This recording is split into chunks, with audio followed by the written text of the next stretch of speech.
I get asked really frequently whether or not to use olive egger cockerels and roosters in breeding programs, and the answer to that is it depends on if you know what the genetics are and what your goals are in terms of color for your olive egger breeding programs. Isn't this little boy beautiful? This guy comes from a golden cuckoo Marans and a blue Americana mix, so he would be considered a first generation olive. Olive eggers are a mixed breed, a sort of scientific mutt, if you will. And the way that we breed for olive eggers in the first generation is we take a true blue layer, that is a homozygous blue egger chicken, like a leg bar, a cream leg bar, for example, or a true Americana. I'm not talking Easter eggers. And we breed those chickens to a dark brown layer, something like a black copper Marans, or sometimes people will use Welsh Summers, even though they're a little lighter brown layer, but because we really like those speckles. What happens with those parents in that first generation is that true blue layer, that homozygous blue layer, is 100% going to pass on a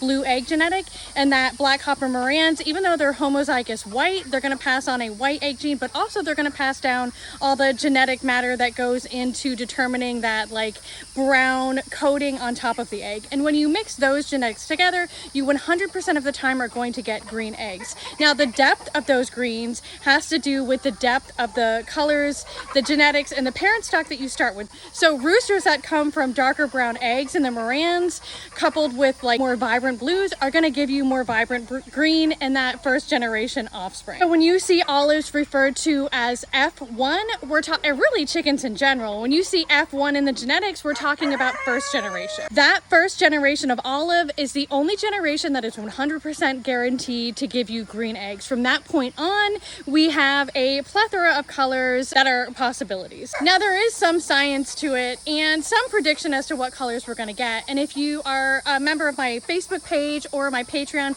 there are reference charts throughout those pages that you can look at to help. What a lot of us will do is we'll take those first generation green laying olive hens and we'll breed them back to black copper Marans or dark brown roosters, because we're hoping to get those darker, deeper greens, goldish greens. And at that point, we call that a backcross.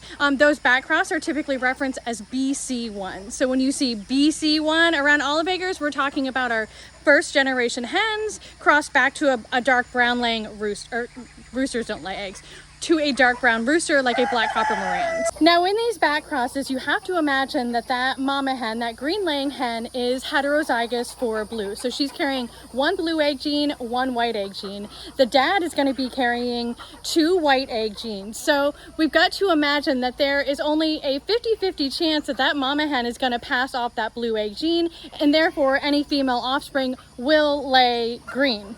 So you have a 50-50 chance for those offspring to lay those green eggs and those darker green eggs that we hope for, or they may lay brown, because they're still going to get those brown overlay, brown egg genetics from the Marans parent and whatever the olive egger is passing down to, because she also has some of those brown egg genes in her. Another choice would be to take our olive hen and breed her back to a true blue layer, an Americana, or a cream leg bar, for example. And those offspring would absolutely be some form of bluish green laying, but that's where we kind of get our spearmint eggers, our teal layers, because they're going to get 100% a blue egg gene from that true blue layer, and they may or may not get that blue egg gene from the mama hen. That might be a good choice for mating to take notes of and keep an eye on, because with those female offspring, they're definitely going to be carrying a blue egg genetic paired back with a black copper Marans rooster, and the next generation could give some really nice deep tones of olive.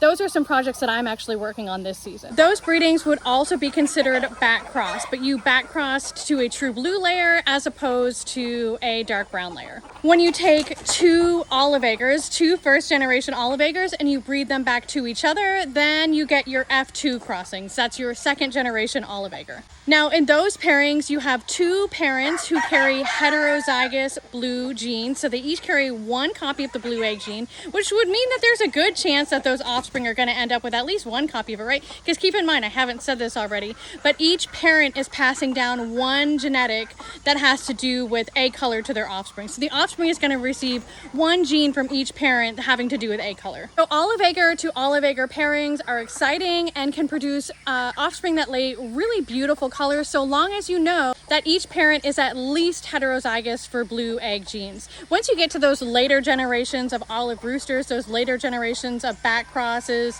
having to do with Morans as parents, it gets a little dicey, and testing is needed to know for sure that they carry those blue egg genes. Anyways, what am I even talking about? Just send me a message or follow my Facebook page or my Patreon or whatever, and I'll give you all my reference charts, and this will all make so much sense. It won't just sound like I'm geeking out about olive eggers.